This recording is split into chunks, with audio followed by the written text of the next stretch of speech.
Hello students. इसके पहले वाले पार्ट्स में हम लोगों ने जो है क्वाड्रेटिक इक्वेशन का जो डेफिनीशन होता है, जो उसका जनरल फॉर्म होता है, उसके बारे में बात किया। फिर क्वाड्रेटिक इक्वेशन को कैसे सॉल्व किया जाता है उसके बारे में बात किया। और दूसरे वाले पार्ट में हम लोगों ने जो है नेचर ऑफ रूट्स के बारे में बात किया।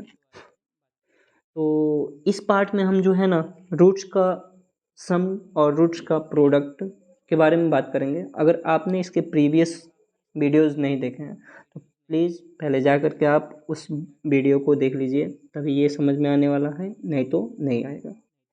तो आइए देखते हैं सम ऑफ रूट्स क्या होता है, क्वाड्रेटिक इक्वेशन का प्रोडक्ट ऑफ रूट्स क्या होता है। तो जैसे मान लीजिए हमारा क्वाड्रेटिक इक्वेशन है x square plus 7x plus 12 is equal to 0। और यहाँ पे हम इसको सॉल्व करेंगे तो x square plus 4x plus 3x plus 12 is equal to 0 हो जाएगा। अब यहाँ पे x कॉमन करेंगे तो x प्लस 4 होगा और फिर 3 कॉमन करेंगे तो x प्लस 4 होगा। अब x प्लस 4 जो है एक ब्रैकेट में होगा और दूसरे ब्रैकेट में x प्लस 3 आएगा।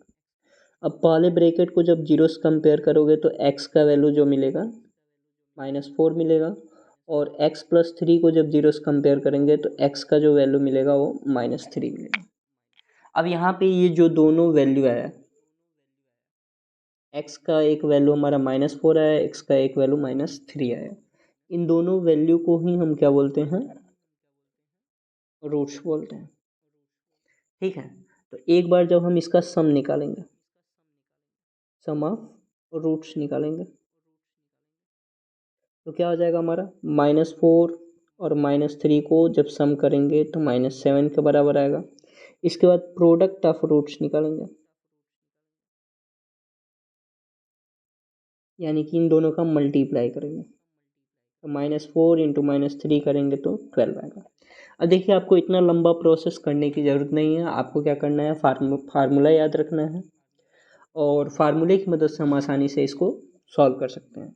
जैसे मान लीजिए हमारा कोई भी क्वाड्रेटिक इक्वेशन दिया रहेगा ax² + bx + c के फॉर्म में, और सम ऑफ रूट्स निकालने के लिए हमको बस एक फार्मूला याद रखना है, ठीक है, alpha plus beta is equal to -b/a, और प्रोडक्ट ऑफ रूट्स निकालने के लिए alpha into beta is equal to c/a। हम जानते हैं ए बी सी क्या है, यहाँ पे अल्फ़ा और बीटा एक एक्स्ट्रा आ गया है, तो ये अल्फ़ा और बीटा कुछ खास होता नहीं है। क्या होता है हमारा, एक्स के जो दो वैल्यू मिलते हैं हमको, तो उसी में से एक को हम अल्फ़ा बोल देते हैं और दूसरे को जो है हम बीटा बोल देते हैं। यानी एक्स का एक वैल्यू हमारा जिसको हम अल्फ़ा से रिप्रेजेंट करेंगे और दूसरे वैल्यू को हम बीटा से रिप्रेजेंट करेंगे। अब देखिए आपको सम ऑफ रूट्स निकालने हैं, तो बस इस फार्मूले पे रख दीजिए बी और सी का वैल्यू। जैसे मान लीजिए आपको अल्फ़ा बीटा निकालने की ज़रूरत नहीं है, alpha plus beta is equal to हम जानते हैं -b/a होता है। ठीक है, तो ये क्या हो जाएगा, b का वैल्यू इसमें आप देखिए, b का वैल्यू हमारा 7 है, तो -7 अपान में a का वैल्यू हमारा कितना है, 1 है, यानी कि अल्फ़ा प्लस बीटा मतलब सम ऑफ रूट्स आ गया आपका -7, एंड प्रोडक्ट ऑफ रूट्स यानी alpha into beta is equal to क्या होता है, c/a। फार्मूला आपको याद रखना है। c का वैल्यू कितना है, 12 है इस क्वेश्चन में, और a का वैल्यू कितना है, 1 है, यानी कि आपका जो प्रोडक्ट ऑफ रूट्स होगा वो 12 होगा और सम ऑफ रूट्स जो हो जाएगा वो -7 होगा। जैसे हम एक और क्वेश्चन देखते हैं,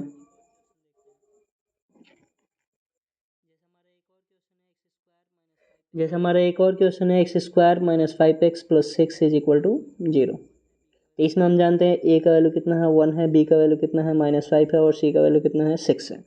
अब देखिए सम ऑफ रूट्स निकालेंगे, यानी अल्फ़ा प्लस बीटा हम जानते हैं, सम ऑफ रूट्स को हम किससे दिखाएंगे, अल्फ़ा प्लस बीटा से दिखाएंगे। तो यहाँ पे अल्फ़ा प्लस बीटा का हमको फार्मूला बस याद रखना है, क्या होता है, -b/a होता है। ठीक है, तो अल्फ़ा प्लस बीटा यानी कि b का वैल्यू हमारा कितना है, -5 है, तो -5 अपन में a का वैल्यू कितना है, 1 है, यानी ये 5 हो जाएगा केवल। ऐसे ही अल्फ़ा इंटू बीटा निकालेंगे, alpha into beta is equal to क्या होता है, c/a होता है। c का वैल्यू कितना है, 6 है, और a का वैल्यू कितना है, 1 है, यानी कि कितना आएगा, 6। एक और क्वेश्चन देखते हैं हमारे, जैसे x² - 25 इज इक्वल टू 0। तो इसमें हम जानते हैं a का वैल्यू कितना है, हमारा a का वैल्यू जो है 1 है, b का वैल्यू कितना है, 0 है, मिडिल टर्म इसमें हमारा गायब कर दिया है, यानी कि b का वैल्यू क्या हो जाएगा, 0 हो जाएगा। c का वैल्यू कितना हो जाएगा हमारा, -25 हो जाएगा।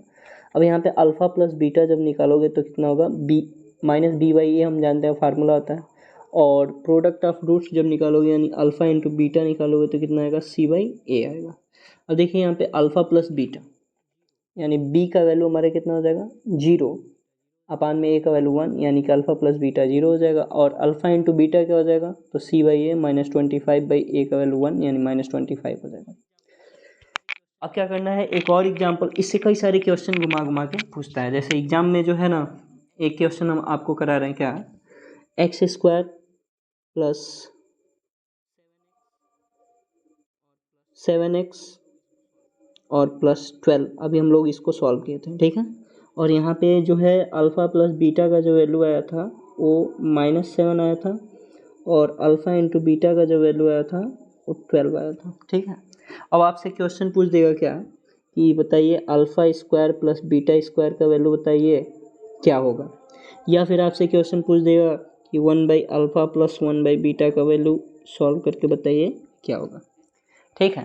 तो देखिए ऐसे क्वेश्चन को सॉल्व करने के लिए हमको क्या करना है, इन दोनों की हमको मदद लेनी है, इन दोनों की मदद लेनी है, ठीक है। तो जैसे हमारे क्या है, इसका वैल्यू फाइंड करना है, तो क्या करेंगे, इसको लेकर चलेंगे, अल्फ़ा प्लस बीटा का वैल्यू हमारे कितना है, -7 है, दोनों साइड में स्क्वायर कर दोगे, यानी अल्फ़ा प्लस बीटा का होल स्क्वायर -7 का होल स्क्वायर, ठीक है। तो यहाँ पे कितना हो जाएगा, alpha square plus beta square plus 2 alpha beta हो जाएगा, और 7 का स्क्वायर कितना हो जाएगा, 49 हो जाएगा, ठीक है। तो यहाँ पे हमको इसका वैल्यू निकालना है, तो इसको तो ऐसे ही लिखेंगे, alpha square plus beta square ही लिखेंगे, प्लस 2 इंटू अल्फ़ा बीटा का वैल्यू, अल्फ़ा बीटा का वैल्यू कितना है, 12, यानी कि यहाँ पे इंटू में 12 इज इक्वल टू 49। अब देखिए alpha square plus beta square is, ये कितना हो जाएगा हमारा, 24 हो जाएगा, और इज इक्वल टू 49, यानी alpha square plus beta square का वैल्यू कितना हो जाएगा हमारा, 49 माइनस 24 हो जाएगा, ठीक है। और alpha square plus beta square का वैल्यू हमारा कितना आ जाएगा, फाइनली 25 आ जाएगा, ठीक है। तो ये हमारा एक ऐसे इसको क्वेश्चन को सॉल्व करना है, या फिर आपको क्या करना है, इस क्वाड्रेटिक इक्वेशन को ही सॉल्व कर लेना है। जब आप इस क्वाड्रेटिक इक्वेशन को सॉल्व करेंगे तो जैसा कि हमने सॉल्व किया था, तो x का दो वैल्यू आया था, x का एक वैल्यू हमारा -4 आया था, और x का एक वैल्यू हमारा -3 आया था। अब देखिए x का एक वैल्यू जो -4 है ना, तो एक को अल्फ़ा मान लेंगे और दूसरे को हम क्या मान लेंगे, बीटा मान लेंगे। अब देखिए क्या निकालना है, alpha square plus beta square निकालना है, ठीक है। तो यानी -4 का स्क्वायर प्लस -3 का स्क्वायर, तो -4 का स्क्वायर हम जानते हैं 16 हो जाएगा, और 3 का स्क्वायर कितना हो जाएगा, 9 हो जाएगा, और जब इसको जोड़ोगे तो कितना आएगा, 25 आएगा। तो ये दो तरीके हैं। पहला तरीका क्या है कि आपको उस क्वाड्रेटिक इक्वेशन को सॉल्व करना है, ठीक है। सॉल्व करने पे आपको दो वैल्यू मिलेगा, ठीक है, और एक को अल्फ़ा मान लेंगे, दूसरे को बीटा मान लेंगे। अब जो भी चीज़ पूछ रहा है, ठीक है, उसमें अल्फ़ा की जगह पे अल्फ़ा का वैल्यू रख दोगे, बीटा की जगह पे बीटा का वैल्यू, और इसको जब सॉल्व करोगे तो उसका फाइनल आंसर आ जाएगा। जैसे कि हमारे ये भी क्वेश्चन है, क्या है हमारा, 1/अल्फ़ा प्लस 1/बीटा का वैल्यू हमको निकालना है। तो हम जानते हैं अल्फ़ा का वैल्यू कितना है हमारा, अल्फ़ा का वैल्यू हम -4 अभी सॉल्व किए हैं, ठीक है, और बीटा का वैल्यू कितना है, -3 है। तो इसको क्या लिख सकते हैं हम, -1/4 लिख सकते हैं, और इसको क्या लिख सकते हैं, -1/3 लिख सकते हैं। अब 12 एलसीएम हो जाएगा हमारा, और ये -3 -4 हो जाएगा, यानी कि इसका फाइनल आंसर आने वाला है -7/12, ठीक है। या फिर इसी को अगर हमको मतलब अल्फ़ा और बीटा का वैल्यू न रखते हुए सॉल्व करना है, तो कैसे सॉल्व करेंगे इसको हम, इसको जो है ऐसे सॉल्व करेंगे। क्या कर लेंगे हम, अल्फ़ा इंटू बीटा एलसीएम ले लेंगे, जब अल्फ़ा इंटू बीटा एलसीएम लोगे तो बीटा प्लस अल्फ़ा हो जाएगा, ठीक है। और बीटा प्लस अल्फ़ा का वैल्यू हम जानते हैं कितना है, -7 है, तो -7 रख देंगे, और अल्फ़ा इंटू बीटा का वैल्यू 12 है। तो आपको जैसे अच्छा लगे आप उसको सॉल्व कर सकते हैं, ठीक है। कभी कभी क्या होता है ना कि कुछ ऐसे क्वाड्रेटिक इक्वेशन दे देते हैं जिसको मतलब मिडिल टर्म स्प्लिट ही नहीं हो पाता है, तो आपको वहाँ पे फर्स्ट वाले मेथड के थ्रू ही बढ़ना चाहिए, ठीक है, क्योंकि अब सॉल्व ही नहीं हो पाएगा तो अल्फ़ा बीटा का वैल्यू नहीं निकल पाएगा, और जब अल्फ़ा बीटा का वैल्यू नहीं निकल पाएगा तो आपको क्या करना पड़ेगा, अल्फ़ा बीटा का जब वैल्यू नहीं निकल पाएगा तो क्या करना पड़ेगा आपको, आपको फर्स्ट अप्रोच के साथ ही बढ़ना है। ठीक है, थैंक यू सो मच। और आगे आने वाले वीडियो में हम प्रीवियस ईयर लाने वाले हैं। ठीक है, तो ऐसे ही कंटिन्यू मेरे वीडियो को देखते रहिए और मेरे चैनल को भी सब्सक्राइब कर दीजिए।